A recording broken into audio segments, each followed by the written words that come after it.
October 31ರಿಂದ November 17ರವರೆಗೆ FIDE chess ವಿಶ್ವಕಪ್ ಚಾಂಪಿಯನ್ಶಿಪ್ ಎಲ್ಲಿ ನಡೆಯಿತು ಅಂತ ಇದೆ. So Chennai, Mumbai, Arpora, Goa. So correct answer ಯಾವುದಂದ್ರೆ ಗೋವಾದ ಅರ್ಪುರಾ ಎಂಬ ಪ್ರದೇಶದಲ್ಲಿ ಈ ಒಂದು ಫಿಡೆ ಚೆಸ್ ವಿಶ್ವಕಪ್ 2025 ಅನ್ನ ಹಮ್ಮಿಕೊಳ್ಳಲಾಗಿತ್ತು. ಗೋವಾದಲ್ಲಿ ಅಕ್ಟೋಬರ್ 31ರಿಂದ ನವೆಂಬರ್ 17ರವರೆಗೆ ಈ ಒಂದು ಸ್ಪರ್ಧೆಯನ್ನ ಚೆಸ್ ವರ್ಲ್ಡ್ ಕಪ್ ಒಂದು ಇವೆಂಟ್ ಅನ್ನು ಕಂಡಕ್ಟ್ ಮಾಡಲಾಗಿತ್ತು. ಇದು ಭಾರತದಲ್ಲಿ 23 ವರ್ಷಗಳ ನಂತರ ನಡೀತಾ ಇರತಕ್ಕಂಥ ಎರಡನೇ ಒಂದು ಪಂದ್ಯಾವಳಿ ಅಂತ ನಾವು ಇದನ್ನ ಕರೆಯಬಹುದು. ಜಗತ್ತಿನ 82 ದೇಶಗಳ ಒಂದು ಆಟಗಾರರು ಈ ಒಂದು ಇವೆಂಟ್ ಅಲ್ಲಿ ಭಾಗವಹಿಸಿದ್ರು. ಅದರಲ್ಲಿ ಭಾರತದ ಪ್ರಮುಖ ಚೆಸ್ ಆಟಗಾರ ಆಗಿರ್ತಕ್ಕಂಥ ವಿಶ್ವನಾಥನ್ ಆನಂದ್, ಗುಕೇಶ್ ಡಿ, ಆಮೇಲೆ ಫಾಸ್ಟಿನೋ ಓರಾ ಇವರೆಲ್ಲ ಇದರಲ್ಲಿ ಭಾಗವಹಿಸಿದ್ರು. ಗೋವಾದ ಮುಖ್ಯಮಂತ್ರಿ CM ಯಾರ್ರಿ ಪ್ರಮೋದ್ ಸಾವಂತ್ ಅವರು ಈ ಒಂದು ಇವೆಂಟ್ ಅನ್ನ ಉದ್ಘಾಟನೆ ಮಾಡಿದ್ರು ಅಂತ ಹೇಳ್ಬೋದು. ರೈಟ್ ರೀ. ನೆಕ್ಸ್ಟ್, ಇದರ ಉದ್ದೇಶ ಟೂರಿಸಮ್ ಅನ್ನ, ಸ್ಪೋರ್ಟ್ಸ್ ಅನ್ನ ಹಾಗೂ ಇನ್ಫ್ರಾಸ್ಟ್ರಕ್ಚರ್ಗಳನ್ನ ಡೆವಲಪ್ಮೆಂಟ್ ಮಾಡಲಿಕ್ಕೆ ಗೋವಾ ಒಂದು ಪ್ರಮುಖವಾಗಿರ್ತಕ್ಕಂಥ ಆದ್ಯತೆಯನ್ನ ಕೊಟ್ಟಿರೋದು ಅಂತ ನಾವು ಇದನ್ನ ಹೇಳ್ಬೋದು. 2025ರಲ್ಲಿ 125ನೇ ಇಂಡಿಯನ್ ಫುಟ್ಬಾಲ್ ಅಸೋಸಿಯೇಷನ್ ಸೀಲ್ಡ್ ಅನ್ನು ಗೆದ್ದ ತಂಡ ಯಾವುದು? ಹೇಳ್ರಿ.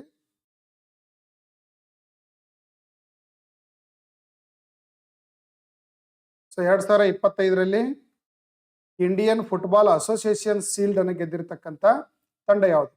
East Bengal football corporation, real Kashmir football corporation, Mohan Bagan super giant, Bengaluru FC. So correct answer ಯಾವ್ದಂದ್ರೆ ಆಪ್ಷನ್ ಸಿ, ಮೋಹನ್ ಬಗಾನ್ ಒಂದು ತಂಡ. ಇದು ಪಶ್ಚಿಮ ಬಂಗಾಳದ ಮೋಹನ್ ಬಗಾನ್ ತಂಡ ಈ ಒಂದು ಫುಟ್ಬಾಲ್ ಸೀಲ್ಡ್ ಅನ್ನು ಗೆದ್ದಿರ್ತಕ್ಕಂಥ ಒಂದು ತಂಡ ಅಂತ ಹೇಳ್ಬೋದು. IFA sealed. ರೈಟ್ ರೀ. ಪೆನಾಲ್ಟಿ ಸೂಟ್ ಔಟ್ ಮಾಡೋದ್ರ ಮೂಲಕ ಈಸ್ಟ್ ಬೆಂಗಾಲ್ ಈ ಒಂದು ತಂಡವನ್ನ ಅವಾರ್ಡ್ ಅನ್ನು ಪಡೆದಿರ್ತಕ್ಕಂಥ ಒಂದು ತಂಡ ಅಂತ ಹೇಳಿದನ್ನ ಗುರುತಿಸಬಹುದು. ರೈಟ್ ರೀ. ಓಕೆ, ಯಾರನ್ನ ಸೋಲಿಸಿ ಅಂತಂದ್ರೆ ಕಾಶ್ಮೀರ್ FC ಅನ್ನು ಸೋಲಿಸಿ. ಯಾರನ್ನು ಸೋಲಿಸಿ? ರಿಯಲ್ ಕಾಶ್ಮೀರ್ FC ಐತಲ್ಲ, ಇದನ್ನು ಸೋಲಿಸಿ ಮೋಹನ್ ಬಗಾನ್ ತಂಡ ಕರೆಕ್ಟ್ ಆಗಿ ಈ ಒಂದು ಶೀಲ್ಡ್ ಅನ್ನು ಗೆದ್ದಿರ್ತಕ್ಕಂಥ ಒಂದು ತಂಡ ಅಂತ ಹೇಳ್ಬೋದು. ಅಕ್ಟೋಬರ್ 2025ರಲ್ಲಿ ಅಫ್ಘಾನಿಸ್ತಾನ್ ಮತ್ತು ಪಾಕಿಸ್ತಾನದ ಕದನ ವಿರಾಮಕ್ಕೆ ಯಾವ ಎರಡು ದೇಶಗಳು ಮಧ್ಯಸ್ಥಿಕೆ ವಹಿಸಿದವು? ಇತ್ತೀಚೆಗೆ ನೀವೆಲ್ಲ ನೋಡ್ಬೋದು, ಭಾರತದ ವಾಯು ಭಾಗದಲ್ಲಿ ಇರ್ತಕ್ಕಂಥ ಎರಡು ಪ್ರಮುಖ ದೇಶಗಳಂದ್ರೆ ಒಂದು ಅಫ್ಘಾನಿಸ್ತಾನ್, ಇನ್ನೊಂದು ಪಾಕಿಸ್ತಾನ್. ಇವೆರಡು ನೆರೆ ದೇಶಗಳು. ಆದ್ರೆ ಇತ್ತೀಚೆಗೆ ಅಫ್ಘಾನಿಸ್ತಾನ್ ಮತ್ತು ಪಾಕಿಸ್ತಾನ್ ನಡುವೆ ಪ್ರಮುಖವಾಗಿ ಅತಿಕ್ರಮಣ, ಅಲ್ಲಿರ್ತಕ್ಕಂಥ ಬಾರ್ಡರ್ ಯಾವ್ದಕ್ಕಂದ್ರೆ ಡ್ಯೂರಾಂಡ್ ಲೈನ್ ಅಂತ ಕರಿತೀವಿ. ಯಾವ ಕರಿತೀವ್ರಿ? ಅಫ್ಘಾನಿಸ್ತಾನ್, ಪಾಕಿಸ್ತಾನ್ ಮತ್ತು ಅಫ್ಘಾನಿಸ್ತಾನ್ ಭಾರತ ನಡುವೆ ಇರತಕ್ಕಂಥ ರೇಖೆಗೆ, ಗಡಿ ರೇಖೆಗೆ ನಾವೇನ್ ಕರಿತೀವಿ? ಡ್ಯೂರಾಂಡ್ ರೇಖೆ ಅಂತ ಕರೀತಾರೆ. ಈ ಡ್ಯೂರಾಂಡ್ ರೇಖೆಯ ಅತಿಕ್ರಮಣಕ್ಕಾಗಿ ಪಾಕಿಸ್ತಾನ್ ಮತ್ತು ಅಫ್ಘಾನಿಸ್ತಾನ್ ನಡುವೆ ಇತ್ತೀಚೆಗೆ ಅನೇಕ ಸಣ್ಣ ಪುಟ್ಟ ಕದನಗಳು ನಡೀತಾ ಇದ್ದುದನ್ನು ನಾವು ನೋಡಿದೀವಿ. ಸೊ ಇತ್ತೀಚೆಗೆ ಈ ಒಂದು ಕದನ ವಿರಾಮಕ್ಕೆ ಮಧ್ಯಸ್ಥಿಕೆಗಾರರಾಗಿ ಭಾಗವಹಿಸಿರ್ತಕ್ಕಂಥ ಎರಡು ಪ್ರಮುಖ ರಾಷ್ಟ್ರಗಳು ಯಾವತ್ತಂದ್ರೆ ತುರ್ಕಿ ಮತ್ತು ಕತಾರ್. ಆದ್ರೆ ಇದು ತುರ್ಕಿ ಮತ್ತು ಕತಾರ್ ಮಧ್ಯಸ್ಥಿಕೆಗಾರರಾಗಿ ಅಫ್ಘಾನಿಸ್ತಾನ್ ಮತ್ತು ಪಾಕಿಸ್ತಾನ ನಡುವಿನ ಯುದ್ಧ ವಿರಾಮಕ್ಕೆ ಮಧ್ಯಸ್ಥಿಕೆಗಾರರಾಗಿ ಕಾರ್ಯನಿರ್ವಹಿಸಿದ್ರು ಅಂತ ಹೇಳ್ಬೋದು. ಕತಾರ್ನ ದೋಹಾದಲ್ಲಿ, ಎಲ್ಲಿದು? ಕತಾರ್ನ ದೋಹಾದಲ್ಲಿ ತುರ್ಕಿ ಮತ್ತು ಕತಾರ್ ನಡುವೆ ಒಂದು ಮಧ್ಯಸ್ಥಿಕೆಯಿಂದ ಎರಡೂ ದೇಶಗಳ ನಡುವೆ ಗಡಿ ತಂಟೆಯನ್ನು ಬಗೆಹರಿಸಲಿಕ್ಕೆ, ಮಾತುಕತೆ ಮೂಲಕ ಬಗೆಹರಿಸಲಿಕ್ಕೆ ಸಲಹೆಯನ್ನ ನೀಡಲಾಯಿತು ಅಂತ ಹೇಳ್ಬೋದು. ನೆಕ್ಸ್ಟ್, ಇನ್ನೊಂದು ಪ್ರಮುಖವಾಗಿರ್ತಕ್ಕಂಥ ಇಂಟರ್ನ್ಯಾಷನಲ್ ಇವೆಂಟ್ ಇದು. ಬೊಲಿವಿಯಾದಲ್ಲಿ ಇತ್ತೀಚೆಗೆ ನಡೆದಿರ್ತಕ್ಕಂಥ ಅಧ್ಯಕ್ಷೀಯ ಚುನಾವಣೆಯಲ್ಲಿ ಆಯ್ಕೆಯಾಗಿರ್ತಕ್ಕಂಥ ಯಾರು? ಅಧ್ಯಕ್ಷರಾಗಿ ಆಯ್ಕೆಯಾದವರು ಯಾರು? Yuvo ಮೊರಲಸ್, George ಟೂಟೋ Quiroga, Rodrigo Paz, Edmand Lara. So correct answer ಯಾವ್ದಂದ್ರೆ ರೋಡ್ರಿಗೋ ಪಾಜ್. ಯಾರಿದು? ರೋಡ್ರಿಗೋ ಪಾಜ್ ಅವರು ಬೊಲಿವಿಯಾದ ನೂತನ ಅಧ್ಯಕ್ಷರಾಗಿ ಇತ್ತೀಚೆಗೆ ಸಾರ್ವತ್ರಿಕ ಚುನಾವಣೆಯಲ್ಲಿ ಆಯ್ಕೆ ಆಗಿರ್ತಕ್ಕಂಥವ್ರು ಅಂತ ಹೇಳ್ಬೋದು. ಇವರು ಬೊಲಿವಿಯಾದ, ನೋಡ್ರಿ, 19 ವರ್ಷ ಇಲ್ಲಿವರೆಗೆ ಸೋಷಿಯಲಿಸ್ಟ್ ಪಕ್ಷ ಆಡಳಿತ ನಡೆಸಿತ್ತು. ಈಗ ರೊಡ್ರಿಗೋ ಪಜ್ ಅಂತಕ್ಕಂಥವರು ಬೊಲಿವಿಯಾದ ನೂತನ ಅಧ್ಯಕ್ಷರಾಗಿ ಆಯ್ಕೆಯಾಗಿದ್ದಾರೆ ಅಂತ ಹೇಳ್ಬೋದು. ಅಕ್ಟೋಬರ್ 2025ರಲ್ಲಿ ಮಲೇಷಿಯಾದಲ್ಲಿ ನಡೆದ ಯಾವ ಅಂತಾರಾಷ್ಟ್ರೀಯ ಪಂದ್ಯಾವಳಿಯ ಫೈನಲ್ ಅನ್ನು ಭಾರತ ಹಾಕಿ ತಂಡ ತಲುಪಿತು? ಮಲೇಷಿಯಾದಲ್ಲಿ ಇತ್ತೀಚೆಗೆ ಹಾಕಿ ಒಂದು ಫೈನಲ್ ನಡೆದಿತ್ತು. ಆ ಹಾಕಿ ತಂಡದಲ್ಲಿ ಭಾರತೀಯ ಹಾಕಿ ತಂಡ ಯಾವ ಅಂತಾರಾಷ್ಟ್ರೀಯ ಪಂದ್ಯಾವಳಿಯಲ್ಲಿ ಫೈನಲ್ಗೆ ರೀಚ್ ಆಗಿತ್ತು? Asia cup, hockey champion trophy, Sultan of Johor cup, national cup. Correct answer ಯಾವ್ದಂದ್ರೆ ಸುಲ್ತಾನ್ ಆಫ್ ಜೋಹರ್ ಕಪ್. ಮಲೇಷಿಯಾದಲ್ಲಿ ನಡೆದಿರ್ತಕ್ಕಂಥ ಒಂದು ಇವೆಂಟ್, ಹಾಕಿ ಇವೆಂಟ್ ಯಾವ್ದಂದ್ರೆ ಇಂಟರ್ನ್ಯಾಷನಲ್ ಹಾಕಿ ಟೂರ್ನಮೆಂಟ್ ನ ಒಂದು ಕಪ್ ಹೆಸರು ಏನಂತಂದ್ರೆ ಸುಲ್ತಾನ್ ಆಫ್ ಜೋಹರ್ ಕಪ್ ಅಂತ ಹೇಳ್ಬೋದು. ಇಲ್ಲಿ ಭಾರತ ಇಲ್ಲಿ ನಡೆದಿರ್ತಕ್ಕಂಥ ಜೋಹರ್ ಕಪ್ ಅಲ್ಲಿ ಫೈನಲ್ಗೆ ತಲುಪಿರ್ತಕ್ಕಂಥ ಒಂದು ತಂಡ ಅಂತ ಹೇಳ್ಬೋದು. ಮಲೇಷಿಯಾ ತಂಡವನ್ನ ಸೋಲಿಸಿ, ಯಾವ ದೇಶದ ಮಲೇಷಿಯಾ ತಂಡವನ್ನೇ ಸೋಲಿಸಿ ಫೈನಲ್ಗೆ ರೀಚ್ ಆಗಿರ್ತಕ್ಕಂಥದ್ದು ಅಂತ ನಾವು ಇದನ್ನ ಹೇಳ್ಬೋದು. Tejas LCA MK1A fighter jet ಅನ್ನ ಅಭಿವೃದ್ಧಿಪಡಿಸಿದ ಸಂಸ್ಥೆ ಯಾವುದು? ನೋಡ್ರಿ, ಭಾರತದ ಅತ್ಯಂತ ಹಗುರ ಯುದ್ಧ ವಿಮಾನ ಇದು. ಏನಿದು? ಹಗುರ ಯುದ್ಧ ವಿಮಾನ. ಇದನ್ನ ಡೆವಲಪ್ ಮಾಡಿರ್ತಕ್ಕಂಥ ಸಂಸ್ಥೆ ಯಾವುದು? DRDO, ISRO, Bharat dynamic limited and Hindustan aeronautical limited. So correct answer ಯಾವ್ದಂದ್ರೆ HAL. ಇದನ್ನ ಡೆವಲಪ್ ಮಾಡಿರ್ತಕ್ಕಂಥ ಒಂದು ಸಂಸ್ಥೆ ಯಾವ್ದಂದ್ರೆ ಹಿಂದೂಸ್ತಾನ್ ಏರೋನಾಟಿಕಲ್ ಲಿಮಿಟೆಡ್. ಸೊ ಇಲ್ಲಿ ಈ LCA ಲೈಟ್ ಕಂಬ್ಯಾಕ್ಟ್ ಏರ್ಕ್ರಾಫ್ಟ್ ಅಂತ ಕರಿತೀವಿ. ಲೈಟ್ ಕಂಬ್ಯಾಕ್ಟ್ ಏರ್ಕ್ರಾಫ್ಟ್, ಹಗುರ ಯುದ್ಧ ವಿಮಾನ. ಭಾರತದ MK1A ಫೈಟರ್ ಜೆಟ್ ಅನ್ನು ಅಭಿವೃದ್ಧಿಪಡಿಸಿರ್ತಕ್ಕಂಥ ಸಂಸ್ಥೆ HAL ಅಂತ ನಾವು ಇದನ್ನ ಗುರುತಿಸಬಹುದು. ಸೊ ಎಲ್ಲಿ HALದು ಇದರ ಒಂದು ಮ್ಯಾನುಫ್ಯಾಕ್ಚರಿಂಗ್ ಯೂನಿಟ್ ಎಲ್ಲಿದೆ ಅಂತಂದ್ರೆ ನಾಸಿಕ್ ಅಲ್ಲಿ, ಮಹಾರಾಷ್ಟ್ರದ ನಾಸಿಕ್ ಅಲ್ಲಿ ಇದರ ಒಂದು ಮ್ಯಾನುಫ್ಯಾಕ್ಚರಿಂಗ್ ಯೂನಿಟ್ ಇದೆ ಅಂತ ಹೇಳ್ಬೋದು. HALನ ಹೆಡ್ ಕ್ವಾರ್ಟರ್ ಇರೋದಲ್ಲಪ್ಪ ಅಂದ್ರೆ ಬೆಂಗಳೂರಲ್ಲಿ. HALನ ಹೆಡ್ ಕ್ವಾರ್ಟರ್ ಎಲ್ಲಿದ್ರಿ? ಹೆಡ್ ಕ್ವಾರ್ಟರ್ ಇರೋದು ಬೆಂಗಳೂರಲ್ಲಿ ಅಂತ ನಾವು ಇದನ್ನ ಹೇಳ್ಬೋದು. ರೈಟ್ ರೀ? Okay, next. ರಾಷ್ಟ್ರೀಯ ಭದ್ರತಾ ಪಡೆ NSG ಒಂದು ಸಂಸ್ಥಾಪನಾ ದಿನವನ್ನಾಗಿ ಪ್ರತಿ ವರ್ಷ ಅಕ್ಟೋಬರ್ 16ರಂದು ಆಚರಿಸಲಾಗುತ್ತದೆ. ಹಾಗಾದ್ರೆ ಯಾವ ವರ್ಷ NSGಯನ್ನ ಸ್ಥಾಪನೆ ಮಾಡಲಾಯಿತು? ನೋಡ್ರಿ, ನ್ಯಾಷನಲ್ ಸೆಕ್ಯೂರಿಟಿ ಗಾರ್ಡ್ ಅಂತೇಳಿ ಕಮಾಂಡೋ ಫೋರ್ಸ್. ಇದು ಭಾರತದ ಒಂದು ಭಯೋತ್ಪಾದಕ ದಾಳಿ ಆಗಿರ್ಬೋದು ಅಥವಾ ಭಾರತಕ್ಕೆ ಅತ್ಯಂತ ಚಾಲೆಂಜಿಂಗ್ ಆಗಿರ್ತಕ್ಕಂಥ ಆಪರೇಷನ್ ಮಾಡೋದು ಬಂತು ಅಂತಂದ್ರೆ ಅಲ್ಲಿ ಭಾಗವಹಿಸ್ತಕ್ಕಂಥ ಕಮಾಂಡೋ ಪಡೆ ಯಾವ್ದಂದ್ರೆ NSG ಕಮಾಂಡೋಗಳು. ಈ ಒಂದು NSG ಕಮಾಂಡೋವನ್ನ ಯಾವ ವರ್ಷ ಸ್ಥಾಪನೆ ಮಾಡಲಾಯಿತು? ಪ್ರತಿ ವರ್ಷ ಅಕ್ಟೋಬರ್ 16ರನ್ನ NSC ಡೇ ಅಂತೇಳಿ ಅದನ್ನ NSG ಡೇ ಅಂತೇಳಿ ಸೆಲೆಬ್ರೇಟ್ ಮಾಡ್ಲಾಗ್ತಾ ಇದೆ. ಹಾಗಾದ್ರೆ NSGಯನ್ನ ಯಾವ ವರ್ಷದಲ್ಲಿ ಇದನ್ನ ಸ್ಥಾಪನೆ ಮಾಡಲಾಯಿತು? 1984ರಲ್ಲಿ. 1984ರಲ್ಲಿ ರೈಟ್ ರೀ? ಇಂದಿರಾ ಗಾಂಧಿಯವರ ಹತ್ಯೆ ಆದ ನಂತರ, ಎಲ್ರಿ ಇಂದಿರಾ ಗಾಂಧಿ ಹತ್ಯೆ ಆದ ನಂತರ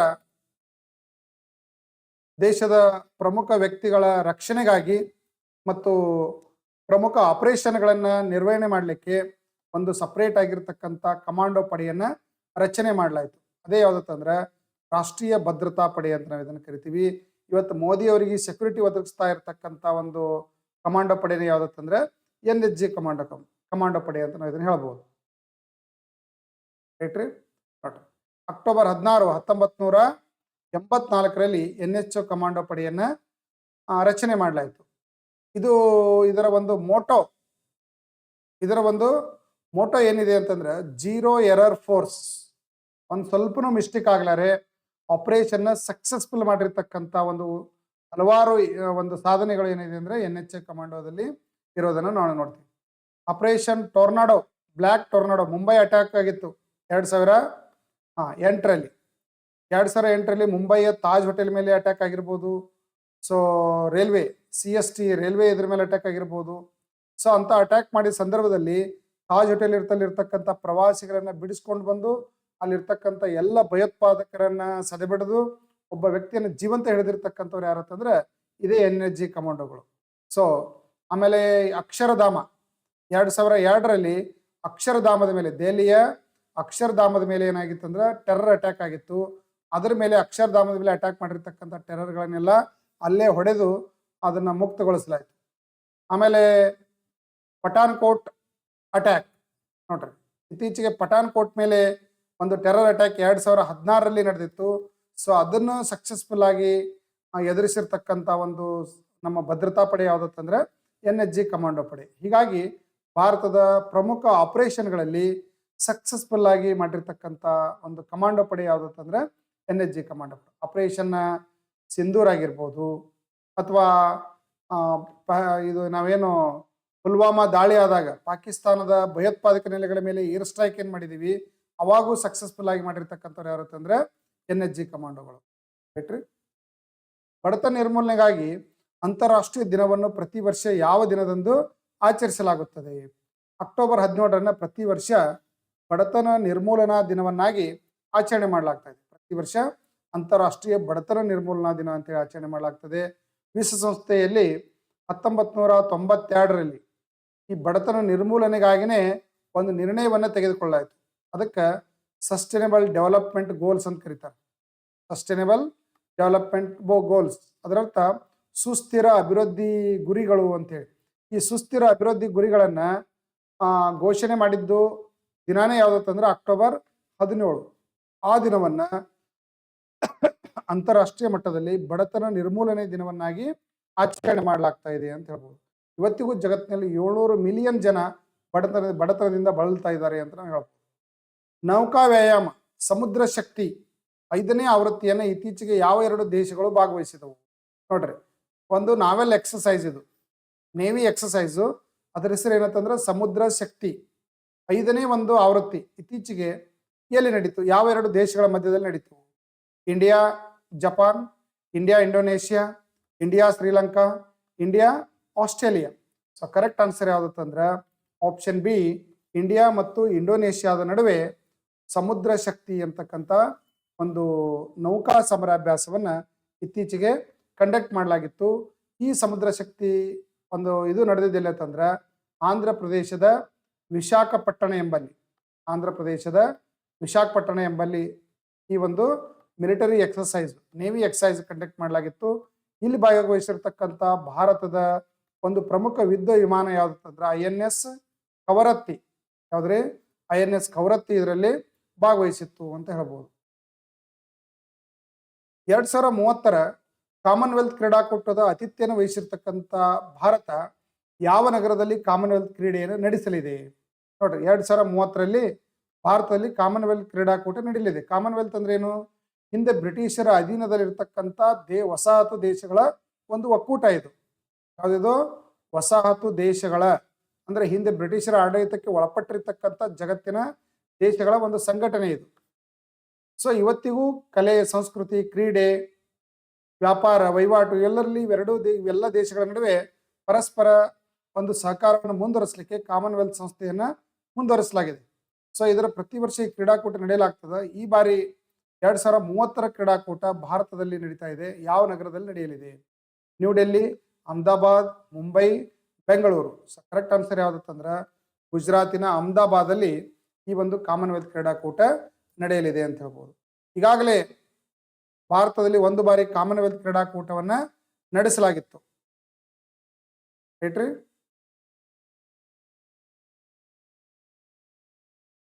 ಯಾವಾಗ? 2010ರಲ್ಲಿ. ಇದಕ್ಕಿಂತ ಮೊದಲು ಭಾರತದಲ್ಲಿ ನಡೆದಿದ್ದಿಲ್ಲ ಅಂದ್ರೆ 2010ರಲ್ಲಿ ದೆಹಲಿಯಲ್ಲಿ ಕಂಡಕ್ಟ್ ಮಾಡಲಾಗಿತ್ತು ಕಾಮನ್ವೆಲ್ತ್ ಕ್ರೀಡಾಕೂಟಗಳನ್ನು. ಈ ಬಾರಿ ಭಾರತದಲ್ಲಿ ನಡೀತಾ ಇರೋದು ಎಷ್ಟನೇ ಕಾಮನ್ವೆಲ್ತ್ ಕ್ರೀಡಾಕೂಟ ಅಂದ್ರೆ 2ನೇ ಕಾಮನ್ವೆಲ್ತ್ ಕ್ರೀಡಾಕೂಟ. 1ನೇ ಕಾಮನ್ವೆಲ್ತ್ ಕ್ರೀಡಾಕೂಟ ನಡೆದಿದ್ದು ಯಾವಾಗಂದ್ರೆ 2010ರಲ್ಲಿ ಇದನ್ನು ಕಂಡಕ್ಟ್ ಮಾಡಲಾಗಿತ್ತು. ಇತ್ತೀಚೆಗೆ ಈ ಒಂದು ಬಿಡ್ ಅಂದ್ರೆ ಇವೆಂಟ್ ನಡೆಸ್ತಕ್ಕಂಥ ಬಿಡ್ ಕಂಡಕ್ಟ್ ಆಗಿದ್ದೆಲ್ಲ ಅಂತಂದ್ರೆ ಕಾಮನ್ವೆಲ್ತ್ ಅಫಿಷಿಯಲ್ ಹೆಡ್ ಅಲ್ಲಿ ಇದನ್ನ ಇಂಗ್ಲೆಂಡ್ ಅಲ್ಲಿ ನಡೆಸಲಾಗಿತ್ತು. ಬಟ್ ಇದನ್ನ ಯಾರನ್ನ ಸೋಲಿಸಿ ಬಿಡ್ ಅನ್ನ ನಾವು ಗೆದ್ವಿ ಅಂತಂದ್ರೆ ನೈಜೇರಿಯಾವನ್ನ ಸೋಲಿಸಿ. ಇಲ್ರಿ, ನೈಜೇರಿಯಾ ನಮಗೆ ಕಾಂಪೀಟ್ ಆಗಿತ್ತು. ನೈಜೇರಿಯಾವನ್ನ ಆ ಒಂದು ವೋಟಿಂಗ್ ಅಲ್ಲಿ ನೈಜೇರಿಯಾನ ಹಿಂದಾಕಿ ನಾವು ಕಾಮನ್ವೆಲ್ತ್ ಗೇಮ್ ಅನ್ನ ಕಂಡಕ್ಟ್ ಮಾಡಲಿಕ್ಕೆ ರೆಡಿ ಆದ್ವಿ ಅಂತ ಹೇಳ್ಬೋದು. ಅಕ್ಟೋಬರ್ 2025ರಲ್ಲಿ ಉದ್ಘಾಟನಾ ಭಾರತ ಕೊರಿಯಾ ನೌಕಾ ದ್ವಿಪಕ್ಷೀಯ ವ್ಯಾಯಾಮ ಇತ್ತೀಚೆಗೆ ಎಲ್ಲಿ ನಡೆಯಿತು? Where was inaugural India South Korea naval bilateral exercise. ಇತ್ತೀಚೆಗೆ ನೌಕಾ ಸಮರಾಭ್ಯಾಸ ಭಾರತ ಮತ್ತು ದಕ್ಷಿಣ ಕೊರಿಯಾ ನಡುವೆ ಮೊದಲ ಬಾರಿಗೆ ನೌಕಾ ಸಮರಾಭ್ಯಾಸವನ್ನ ಕಂಡಕ್ಟ್ ಮಾಡಲಾಗಿತ್ತು. ಎಲ್ಲಿ ನಡೀತಿದ್ದು? ಬುಸಾನಲ್ಲಿ. ಎಲ್ರಿದು? ಬುಸಾನ್, ದಕ್ಷಿಣ ಕೊರಿಯಾದ ಬುಸಾನ್ ಎಂಬಲ್ಲಿ ಈ ಒಂದು ಮೊಟ್ಟ ಮೊದಲ ಭಾರತ ಮತ್ತು ದಕ್ಷಿಣ ಕೊರಿಯಾ ನೌಕಾ ಸಮರಾಭ್ಯಾಸವನ್ನ ಬುಸಾನ್ ನೌಕಾನೆಲೆ, ಎಲ್ಲಿದು? ದಕ್ಷಿಣ ಕೊರಿಯಾದಲ್ಲಿ ಈ ಒಂದು ಸಮರಾಭ್ಯಾಸವನ್ನ ನಡೆಸಲಾಗಿತ್ತು. ಭಾರತದಿಂದ INS ಸಹ್ಯಾದ್ರಿ ಯಾವ ಹಡಗು ಭಾಗವತದಿಂದ ಭಾಗವಹಿಸಿದೆ ಅಂದ್ರೆ INS ಸಹ್ಯಾದ್ರಿ ಒಂದು ಯುದ್ಧ ಹಡಗು. ಆಮೇಲೆ INS ಶಿವಾಲಿಕ್, ಇನ್ನೊಂದು ಯಾವ್ದಂದ್ರೆ INS ಶಿವಾಲಿಕ್. ಈ ಒಂದು ಯುದ್ಧ ಹಡಗುಗಳು ಈ ಒಂದು ನೌಕಾ ಸಮರಾಭ್ಯಾಸದಲ್ಲಿ ಭಾಗವಹಿಸಿವೆ ಅಂತ ನಾವು ಇದನ್ನ ಹೇಳ್ಬೋದು. ಹೊಸ DDP ಕಾರ್ಯವಿಧಾನದ ಅಡಿಯಲ್ಲಿ ಭಾರತದಿಂದ ಅಮೆರಿಕಕ್ಕೆ ಸಾಗಣೆ ಮಾಡುವುದರ ಮೇಲಿನ ಫ್ಲಾಟ್ ಕಸ್ಟಮ್ ಸುಂಕ ಎಷ್ಟು? ನೋಡ್ರಿ, ಇತ್ತೀಚೆಗೆ ರಷ್ಯಾದೊಂದಿಗೆ ವ್ಯಾಪಾರ ವಹಿವಾಟವನ್ನು ಮುಂದುವರಿಸಿರ್ತಕ್ಕಂಥ ಭಾರತದ ಮೇಲೆ ಅಮೆರಿಕ ಏನ್ ಮಾಡ್ತು? ಹೆಚ್ಚಿನ ತೆರಿಗೆಯನ್ನು ಹಾಕಿದೆ, ಕಸ್ಟಮ್ಸ್ ತೆರಿಗೆಯನ್ನು ಹಾಕಿದೆ. ಹಾಗಾಗಿ ಫ್ಲಾಟ್ ಕಸ್ಟಮ್ಸ್ ತೆರಿಗೆಯನ್ನು ಭಾರತದ ಮೇಲೆ ಎಷ್ಟು ಹಾಕಿದೆ ಅಂದ್ರೆ 50% ಕಸ್ಟಮ್ಸ್ ಡ್ಯೂಟಿಯನ್ನ ಭಾರತದಿಂದ ಅಮೆರಿಕಾಗೆ ಹೋಗ್ತಾ ಇರತಕ್ಕಂಥ ವಸ್ತುಗಳ ಮೇಲೆ ಹೆಚ್ಚಿನ ಸುಂಕವನ್ನ, ಟ್ಯಾಕ್ಸ್ ಅನ್ನ ಹೇರಲಾಗಿದೆ. ಇದು ಮೊದಲು ಎಷ್ಟಿತ್ತು? 18 to 20 ಇತ್ತು. ಸೊ ಮೊದಲ ಏನ್ ಮಾಡಿದ್ರು? ಇದನ್ನ 25 ಮಾಡಿದ್ರು. ಆಮೇಲೆ ಭಾರತ ರಷ್ಯಾದೊಂದಿಗೆ ಸಂಬಂಧವನ್ನ ಮುಂದುವರಿಸಿದ್ರಿಂದಾಗಿ ಸಿಟ್ಟಾಗಿ ಅಮೆರಿಕದ ಅಧ್ಯಕ್ಷ ಭಾರತ ಮೇಲೆ ಹೆಚ್ಚಿನ ಒಂದು ಕಸ್ಟಮ್ ಸುಂಕವನ್ನ ವಿಧಿಸಿದ್ದಾರೆ ಅಂತ ಹೇಳ್ಬೋದು. ಈಗ ಎಷ್ಟಿದೆ ಅಂದ್ರೆ 50% ಇದೆ.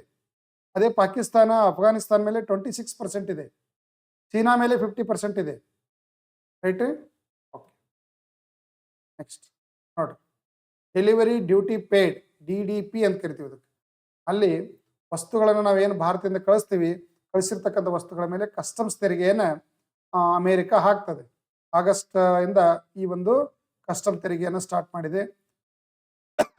ಎಷ್ಟಿದೆ ಅಂತಂದ್ರೆ 50% ಇದೆ. USA ಹೊರಗೆ ಗೂಗಲ್ನ ಅತಿ ದೊಡ್ಡ AI ಮತ್ತು ಡೇಟಾ ಇನ್ಫ್ರಾಸ್ಟ್ರಕ್ಚರ್ ಹಬ್ ಅನ್ನ ಹೋಸ್ಟ್ ಮಾಡುವ ಭಾರತೀಯ ನಗರ ಯಾವುದು? ನೋಡ್ರಿ, ಈ ಗೂಗಲ್ ಕಂಪನಿ ತನ್ನ ಒಂದು ಡೇಟಾ ಒಂದು ಸೆಂಟರ್ ಅನ್ನ ಡೇಟಾ ಇನ್ಫ್ರಾಸ್ಟ್ರಕ್ಚರ್ ಹಬ್ ಅಂತ ಕರಿತೀವಿ.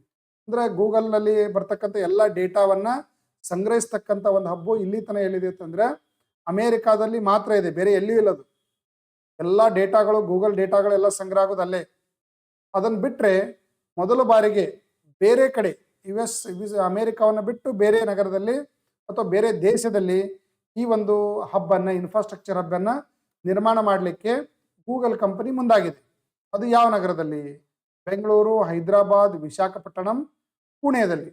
ಸೊ ಕರೆಕ್ಟ್ ಆನ್ಸರ್ ಯಾವ್ದಂದ್ರೆ ವಿಶಾಖಪಟ್ಟಣ.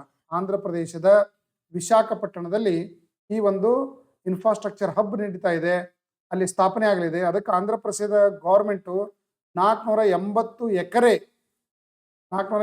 ಎಕರೆ ಜಮೀನನ್ನ ಈ ಒಂದು ಸಂಸ್ಥೆಗೆ ಇಲ್ಲಿ ನೀಡಿದ್ದಾರೆ ಅಂತ ಹೇಳ್ಬೋದು. ಆಂಧ್ರ ಪ್ರದೇಶ CM ಯಾರ್ರಿ ಸದ್ದ? ಎನ್ ಚಂದ್ರಬಾಬು ನಾಯ್ಡು. ಆಂಧ್ರದ CM ಯಾರದಾರ ಈಗ್ರಿ? ಎನ್ ಚಂದ್ರಬಾಬು ನಾಯ್ಡು ಅವರು ಆಂಧ್ರದ CM ರಾಗಿ ಕಾರ್ಯನಿರ್ವಹಿಸ್ತಾ ಇದ್ದಾರೆ. ಅವರು ಟೆಕ್ನಾಲಜಿ ಡೆವಲಪ್ಮೆಂಟ್ ಅಲ್ಲಿ ಅಂತೂ ಬಹಳಷ್ಟು ಇಂಟ್ರೆಸ್ಟೆಡ್ ಆಗಿರ್ತಕ್ಕಂಥವ್ರು, ಬಹಳಷ್ಟು ಪ್ರೋಗ್ರೆಸಿವ್ ಆಗಿರ್ತಕ್ಕಂಥ ಒಂದು ಡೆವಲಪ್ಮೆಂಟ್ಗಳನ್ನ ಆಂಧ್ರ ಪ್ರದೇಶದಲ್ಲಿ ಮಾಡ್ತಾ ಇದ್ದಾರೆ ಅಂತ ಹೇಳ್ಬೋದು. ಮೊದಲ ಬಾರಿಗೆ 1 ಗಿಗಾವ್ಯಾಟ್, ಎಷ್ಟಿದು? 1 ಗಿಗಾವ್ಯಾಟ್ ಡಾಟಾ ಸೆಂಟರ್ ಅನ್ನ ವಿಶಾಖಪಟ್ಟಣದಲ್ಲಿ ಸ್ಥಾಪನೆ ಮಾಡಲಿಕ್ಕೆ ಮುಂದಾಗಿದೆ ಅಂತ ಹೇಳ್ಬೋದು. ಆತ್ಮೀಯರೇ, ಈ railway, SSC, KS, police, PSI ಮುಂತಾದ ಸ್ಪರ್ಧಾತ್ಮಕ ಪರೀಕ್ಷೆಗಳಿಗೆ ಮೆಂಟಲ್ ಎಬಿಲಿಟಿ, ಕಂಪ್ಲೀಟ್ ಸಿಲೆಬಸ್ ಇರ್ತಕ್ಕಂಥ ಮತ್ತು ಪ್ರತಿಯೊಂದನ್ನ ಡಿಟೇಲ್ ಆಗಿ ಎಕ್ಸ್ಪ್ಲೇನ್ ಮಾಡಿರ್ತಕ್ಕಂಥ ವಿಡಿಯೋ QR ಕೋಡ್ಗಳು, ಪ್ರತಿ ಅಧ್ಯಾಯದ ಮೇಲೆ ವಿಡಿಯೋ QR ಕೋಡ್ಗಳಿದಾವೆ. ಸೊ QR ಕೋಡ್ ಅನ್ನು ಸ್ಕ್ಯಾನ್ ಮಾಡಿದ್ರೆ ನಾನೇ ಪಾಠ ಮಾಡಿರ್ತಕ್ಕಂಥ ಟ್ರಿಕ್ಸ್ ಓಪನ್ ಆಗ್ತದೆ. ಸೊ ವಿಡಿಯೋ ನೋಡಿ ನೀವೇನ್ ಮಾಡ್ಬೋದು, ಅಲ್ಲಿ ಇರ್ತಕ್ಕಂಥ ಪ್ರಾಬ್ಲಮ್ಸ್ ಅನ್ನ ಸಾಲ್ವ್ ಮಾಡ್ಬೋದು. ಎಲ್ಲ ಪ್ರೀವಿಯಸ್ ಇಯರ್ ಎಕ್ಸಾಮ್ ಕ್ವಶನ್ ಪೇಪರ್ಗಳನ್ನ ನಾವು ಇದರಲ್ಲಿ ಸಾಲ್ವ್ ಮಾಡಿದೀವಿ. ಆಮೇಲೆ ಜನರಲ್ ಮ್ಯಾಥ್ಸ್ ಇದೆ. ಇದು ಮುಂಬರ್ತಕ್ಕಂಥ 2 ಪುಸ್ತಕಗಳು ಎಲ್ಲ railway exam, SSC exam, NTPC exam, ರೈಟ್ರಿ, ಪೊಲೀಸ್, PSI, KS ಎಕ್ಸಾಮ್ಗೆ ಯೂಸ್ಫುಲ್ ಆಗ್ತಕ್ಕಂಥ ಪುಸ್ತಕಗಳು ಇವಾಗಿದ್ದಾವೆ. ಸೊ ಯಾರು ಸ್ಪರ್ಧಾತ್ಮಕ ಪರೀಕ್ಷೆಯನ್ನು ಬರೀತಾ ಇದ್ದೀರಿ, ಕಡ್ಡಾಯವಾಗಿ ಪ್ರತಿಯೊಬ್ಬ ವಿದ್ಯಾರ್ಥಿ ಹತ್ರ ಇರಬೇಕಾಗಿರ್ತಕ್ಕಂಥ ಪುಸ್ತಕಗಳು ಇವು ಅಂತ ಹೇಳ್ಬೋದು. ಈ ಪುಸ್ತಕಗಳು ನೋಡ್ರಿ, mental ability, maths, static GK ಮತ್ತು ಕರೆಂಟ್ ಅಫೇರ್ಸ್ ಅಷ್ಟು ನೋಟ್ಸ್ಗಳನ್ನ ಕೇವಲ 850 ರೂಪಾಯಿಗಳಿಗೆ ನಾವು ನಿಮಗೆ ಕಳಿಸ್ಕೊಡ್ತಾ ಇದ್ದೀವಿ. ಸೊ 1 ವರ್ಷದ ಕರೆಂಟ್ ಅಫೇರ್ಸು, ಆಮೇಲೆ ಒಂದು ಕಂಪ್ಲೀಟ್ ಸ್ಟ್ಯಾಟಿಕ್ GK 10 ವರ್ಷದ ಕ್ವಶನ್ ಪೇಪರ್ಗಳು MCQಗಳನ್ನು ಇದರಲ್ಲಿ ಡಿಸ್ಕಷನ್ ಮಾಡಿದ್ದೀವಿ. ಸೊ ಇದು ಕಂಪ್ಲೀಟ್ ಬುಕ್, ಇದು ಮ್ಯಾಥ್ಸ್ ಬುಕ್, ಇದು ರೀಸನಿಂಗ್ ಬುಕ್. ಇದು 4 ಪುಸ್ತಕಗಳು ನಿಮ್ಗಳು ಬೇಕು ಅಂದರೆ ₹850 ಫೋನ್ ಪೇ ಮಾಡಿ ಈ ನಂಬರ್ಗೆ. ಅದರ ಸ್ಕ್ರೀನ್ಶಾಟ್ ಮತ್ತು ನಿಮ್ಮ ಅಡ್ರೆಸ್ಸನ್ನು ಇದೇ ನಂಬರ್ಗೆ ವಾಟ್ಸಪ್ ಮಾಡಿ ನೇರವಾಗಿ ಪುಸ್ತಕವನ್ನು ನಾವು ನಿಮಗೆ ಕಳಿಸ್ತೀವಿ. ಇವೆರಡು ಮೆಂಟಲ್ ಅಬಿಲಿಟಿ ಮ್ಯಾಥ್ಸ್ ಪುಸ್ತಕಗಳು ಎಲ್ಲ ಸಪ್ನಾ ಬುಕ್ ಹೌಸ್ಗಳಲ್ಲಿ, ಧಾರವಾಡದ ಎಲ್ಲ ಫೇಮಸ್ ಬುಕ್ ಸ್ಟಾಲ್ಗಳಲ್ಲಿ, ಬೆಂಗಳೂರಿನ ಫೇಮಸ್ ಬುಕ್ ಸ್ಟಾಲ್ಗಳಲ್ಲೆಲ್ಲ ಪುಸ್ತಕ ಸಿಗ್ತದೆ. ನೀವು ಬುಕ್ ಸ್ಟಾಲ್ಗಳಲ್ಲಿ ಕೇಳಿ ನೋಡಿನೂ ಪರ್ಚೇಸ್ ಮಾಡಬಹುದು. ಭಾರತವು ಆಯೋಜಿಸಿದ ವಿಶ್ವಸಂಸ್ಥೆಯ ಸೈನ್ಯ ಕೊಡುಗೆ ದೇಶಗಳ ಮುಖ್ಯಸ್ಥರ ಸಮಾವೇಶ ಇತ್ತೀಚೆಗೆ ಭಾರತದ ಯಾವ ನಗರದಲ್ಲಿ ಕಂಡಕ್ಟ್ ಮಾಡಲಾಯಿತು? ನೋಡ್ರಿ, ವಿಶ್ವಸಂಸ್ಥೆ ಅಡಿಯಲ್ಲಿ ಶಾಂತಿಯನ್ನು ಕಾಪಾಡಲಿಕ್ಕೆ ಒಂದು ಪ್ರತ್ಯೇಕವಾಗಿರತಕ್ಕಂಥ ಸೈನ್ಯ ಇರ್ತದೆ. ಜಗತ್ತಿನ ಎಲ್ಲ ಸದಸ್ಯ ದೇಶಗಳು ಇದಕ್ಕೆ ಸೈನ್ಯವನ್ನ ಕಳಿಸ್ಕೊಡ್ತಾರೆ. ಸೊ ಅಂತ ಒಂದು ಸೈನ್ಯದ ಮುಖ್ಯಸ್ಥರಾಗಿ ಕಾರ್ಯನಿರ್ವಹಿಸ್ತಕ್ಕಂಥ ಒಂದು ಮುಖ್ಯಸ್ಥರ ಒಂದು ಸಮಾವೇಶವನ್ನ ಇತ್ತೀಚೆಗೆ ಭಾರತದಲ್ಲಿ ಹಮ್ಮಿಕೊಳ್ಳಲಾಗಿತ್ತು. ಈ ಸಮಾವೇಶವನ್ನು ಎಲ್ಲಿ ಕಂಡಕ್ಟ್ ಮಾಡಲಾಗಿತ್ತು? ಎಲ್ಲಿ ಅಂತಂದ್ರೆ ನವದೆಹಲಿಯಲ್ಲಿ. ಎಲ್ಲಿ ಕಂಡಕ್ಟ್ ಮಾಡಿದ್ರಿ? ನವದೆಹಲಿಯಲ್ಲಿ ಈ ಒಂದು ಸಮಾವೇಶವನ್ನ ಕಂಡಕ್ಟ್ ಮಾಡಲಾಗಿತ್ತು. ಸೊ ಇಲ್ಲಿ ವಿಶ್ವಸಂಸ್ಥೆಯ ಎಲ್ಲ ಸದಸ್ಯ ದೇಶಗಳ ಮಿಲಿಟರಿ ಚೀಫ್ಗಳು, ವಿಶ್ವಸಂಸ್ಥೆ ಅಡಿಯಲ್ಲಿ ಕಾರ್ಯನಿರ್ವಹಿಸ್ತಕ್ಕಂಥ ಒಂದು ಮುಖ್ಯಸ್ಥರು, ಸೇನಾ ಮುಖ್ಯಸ್ಥರು ಇದರಲ್ಲಿ ಭಾಗವಹಿಸಿದ್ರು ಅಂತ ಹೇಳ್ಬೋದು. ಅಸ್ಸಾಂನ ಗುವಾಹತಿಯಲ್ಲಿ BWF ವಿಶ್ವ ಜೂನಿಯರ್ ಚಾಂಪಿಯನ್ಶಿಪ್ ಅನ್ನ ಕಂಡಕ್ಟ್ ಮಾಡಲಾಗಿತ್ತು. ಸೊ ಅದರಲ್ಲಿ ಕಂಚಿನ ಪದಕವನ್ನ ಪಡೆದಿದ್ದು ಯಾವುದರಲ್ಲಿ? ಇತ್ತೀಚೆಗೆ ಎಲ್ಲಿ ನಡೆದಿತ್ತು ಇದು? BWF ಟೂರ್ನಮೆಂಟು ಚಾಂಪಿಯನ್ಶಿಪ್ ಅಸ್ಸಾಂನ ಗುವಾಹತಿಯಲ್ಲಿ ನಡೆದಿತ್ತು. ಸೊ ಇದರಲ್ಲಿ ಭಾರತ ಯಾವ ಟೀಮ್ಗಳು ಕಂಚಿನ ಪದಕವನ್ನು ಇಲ್ಲಿ ಪಡೆಯಲಾಯಿತು ಅಂತ ಹೇಳ್ಬೋದು. Mix team event, men and women mix team events ಅಲ್ಲಿ ಈ ಒಂದು ಕಂಚಿನ ಪದಕವನ್ನು ಇಲ್ಲಿ ಪಡೆಯಲಾಗಿತ್ತು ಅಂತ ಹೇಳ್ಬೋದು. ಬ್ರೋಂಜ್ ಮೆಡಲ್ ಯಾವುದಿದು? ಬ್ರೋಂಜ್ ಮೆಡಲ್ ಇದು. ಸೊ ಅಸ್ಸಾಂನ ಗುವಾಹತಿಯಲ್ಲಿ ಇವೆಂಟ್ ಅನ್ನು ನಡೆಯಲಾಗಿತ್ತು ಅಂತ ಹೇಳ್ಬೋದು. 2025ರ ಸಾಹಿತ್ಯ ನೊಬೆಲ್ ಪ್ರಶಸ್ತಿಯನ್ನ ಇತ್ತೀಚೆಗೆ ಪಡೆದವರು ಯಾರು? Orhan Pamuk, Salman Rushdie, Laszlo, Krasznahorkai, Kazuo Ishiguro. So correct answer ಯಾವುದಂದ್ರೆ option C, Laszlo Krasznahorkai. ಇವರು ಇತ್ತೀಚೆಗೆ ನೊಬೆಲ್ ಪ್ರಶಸ್ತಿಯನ್ನ ಇವರು ಪಡೆಯಲಾಯಿತು ಅಂತ ಹೇಳ್ಬೋದು. ಅಕ್ಟೋಬರ್ 25ರಲ್ಲಿ 2025ರಲ್ಲಿ ಭಾರತಕ್ಕೆ ಭೇಟಿ ನೀಡಿದ ಯುನೈಟೆಡ್ ಕಿಂಗ್ಡಮ್ನ ಪ್ರಸ್ತುತ ಪ್ರಧಾನಮಂತ್ರಿ ಯಾರು? ಅಂದ್ರೆ ಇಂಗ್ಲೆಂಡಿನ ನೂತನ ಪ್ರಧಾನಮಂತ್ರಿ ಇತ್ತೀಚೆಗೆ ಭಾರತಕ್ಕೆ ಭೇಟಿ ಕೊಟ್ಟಿದ್ರು. ಅವ್ರು ಯಾರು? Rishi Sunak, Keir Starmer, Boris Johnson, Liz Truss. So answer ಯಾವತ್ತಂದ್ರೆ ಕೈರ್ ಸ್ಟಾರ್ಮರ್. ಇದಕ್ಕಿಂತ ಮೊದಲು ಯಾರಿದ್ರು? ರಿಷಿ ಸುನಕ್ ಇಂಗ್ಲೆಂಡಿನ ಪ್ರಧಾನಮಂತ್ರಿ ಆಗಿದ್ರು. ಈಗ ಹೊಸ ಪ್ರಧಾನಮಂತ್ರಿ ಯಾರಂತಂದ್ರೆ ಕೈರ್ ಸ್ಟಾರ್ಮರ್. ಮೊದಲ ಬಾರಿಗೆ ಭಾರತಕ್ಕೆ ಇವರು ಭೇಟಿ ಕೊಟ್ಟಿದ್ದು ಅಂತ ಹೇಳ್ಬೋದು. ಹೇಳ್ರಿ, ಕೈರ್ ಸ್ಟಾರ್ಮರ್ ಇತ್ತೀಚೆಗೆ ದೆಹಲಿಯಲ್ಲಿ ಭಾರತ ವಿದೇಶಾಂಗ ಮಂತ್ರಿ ಮತ್ತು ಭಾರತದ ಪ್ರಧಾನಮಂತ್ರಿ ನರೇಂದ್ರ ಮೋದಿ ಅವರನ್ನ ಭೇಟಿಯಾಗಿ ಅನೇಕ ವಿಷಯಗಳಲ್ಲಿ ಭಾರತದೊಂದಿಗೆ ದ್ವಿಪಕ್ಷೀಯ ಒಪ್ಪಂದವನ್ನು ಇವರು ಮಾಡಿಕೊಂಡ್ರು ಅಂತ ಹೇಳ್ಬೋದು. 2025 ಅಕ್ಟೋಬರ್ನಲ್ಲಿ ರಿಸರ್ವ್ ಬ್ಯಾಂಕ್ ಆಫ್ ಇಂಡಿಯಾದ ಹೊಸ ಡೆಪ್ಯೂಟಿ ಗವರ್ನರ್ ಆಗಿ ಇತ್ತೀಚೆಗೆ ನೇಮಕ ಆಗಿರತಕ್ಕಂಥವ್ರು ಯಾರು? M Rajeshwar Rao, Shirish Chandra Murmu, T Ravishankar, Swaminathan J. So correct answer ಯಾವ್ದಂದ್ರೆ ಶಿರೀಶ್ ಚಂದ್ರ ಮುರ್ಮು ಅವರು RBIನ ಡೆಪ್ಯೂಟಿ ಗವರ್ನರ್ ಆಗಿ ಇತ್ತೀಚೆಗೆ ನೇಮಕ ಆಗಿದ್ದಾರೆ ಅಂತ ಹೇಳ್ಬೋದು.